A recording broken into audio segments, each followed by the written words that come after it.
Well, hello there my dear friends, and welcome back to the Scott Ree Project. And today we're doing these beauties. Just have a look at these wonderful flat iron steaks. Just check that out. The lovely fat and the marbling, it's all flavour. Now the flat irons are taken from the blade muscle, which is from the forequarter of the beast, sits on top of the chuck. Traditionally was a braising steak, but with a little bit of fettling, a little bit of trimming, you get these super trendy, on point flat irons. Now the beauty with this steak is the value for money. Now this is half the price, and in some instances a third cheaper than those prime steaks we know and love. You know, the rumps, the ribeyes, the sirloins, and especially, you know, the fillet, the tenderloin. Overpriced, no flavour, no taste. I wouldn't give you tuppence for. So what we're going to do is cook these, because it is absolutely packed with flavour. Now if you'd like to see where these come from, check this out, and then we'll get these in the pan.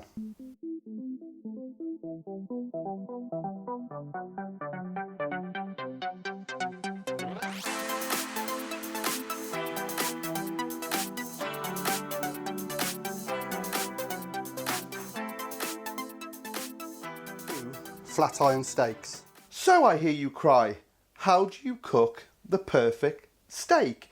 Well, there are a few things you need to do before these even see the pan.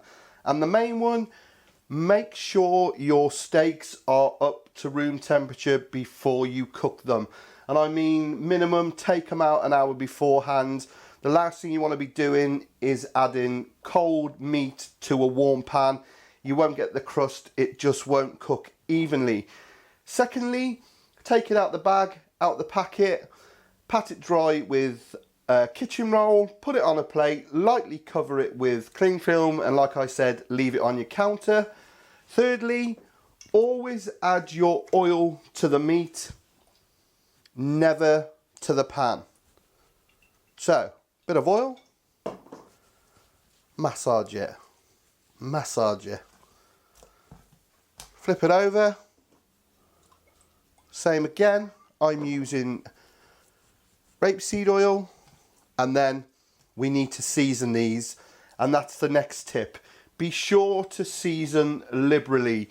It may look like you're putting a lot on there, but believe you me, a lot of it will come off in the cooking. So, salt and pepper. So, plenty of pepper all over. Flip the bad boy and repeat.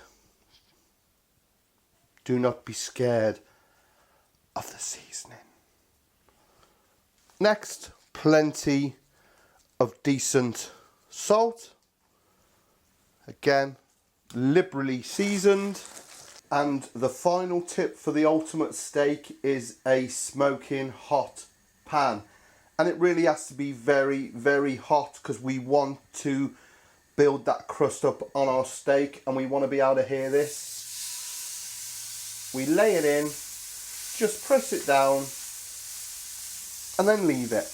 Don't touch it, don't move it, just leave it for your desired cooking time. I'm thinking about 2 or 3 minutes aside. So after 2 minutes, I'm just going to flip it and just look at that lovely crust we built up there.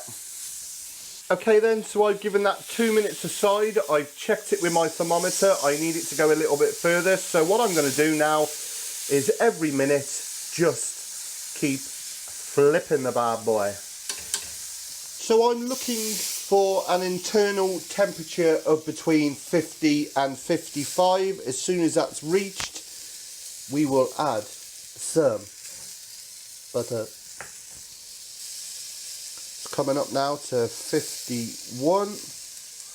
Perfect. I'm going to lower the heat. Just a little bit of butter. Get it in there. Just hold it off the heat. It'll mix with all that beautiful stuff in the bottom of the pan. Then we can just start lovingly kissing it. Look at that.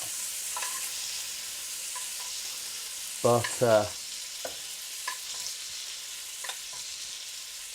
And I know you're all out there going, Scott, man, what are you like? But you know, you only live once.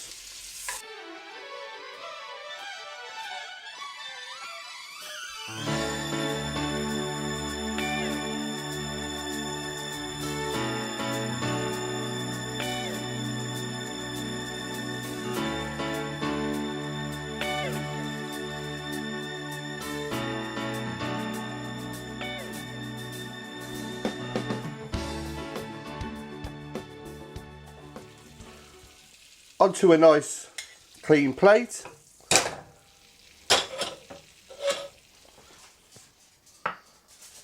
And we'll just lightly tent it, very gentle, don't press down, with some foil and let it rest.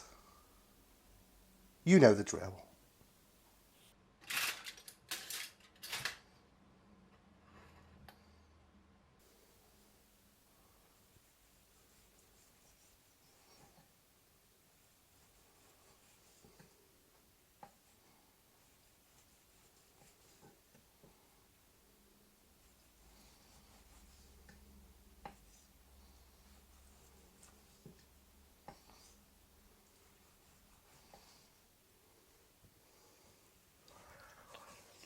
And for the food Nazis out there, I have flipped my board.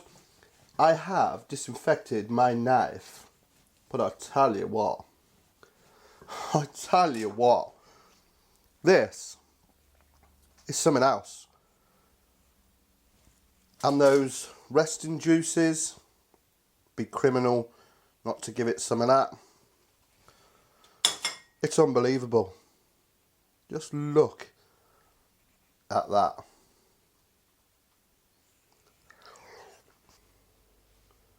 How do you fancy a bit of that?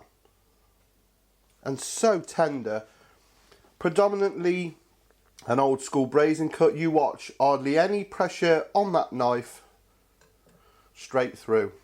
And it is, wow, you can see, it's awesome.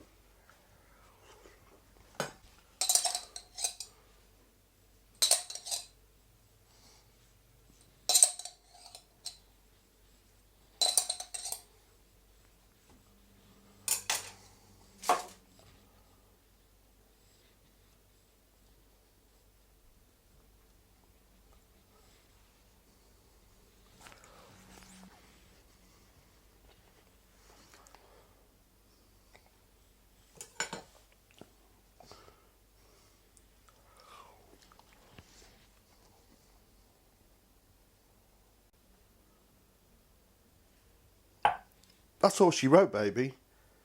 That steak was quite possibly one of the best I've had. Absolutely fantastic. Now, when I eat a steak, I want it medium rare, and I like a bit of bite. I want to know that I'm eating meat. You know, I don't mean tough, but I like a little bit of bite, hence why I like ribeye and rump. But that is something else. Absolutely fantastic. Do you know what, my friends? I've done it again.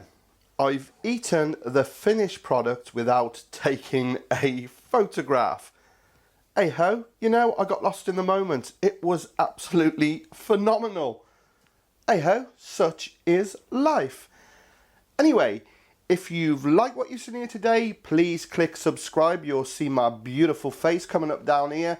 I release a video every week. I've got a vast back catalogue. It's free. You'll get a notification.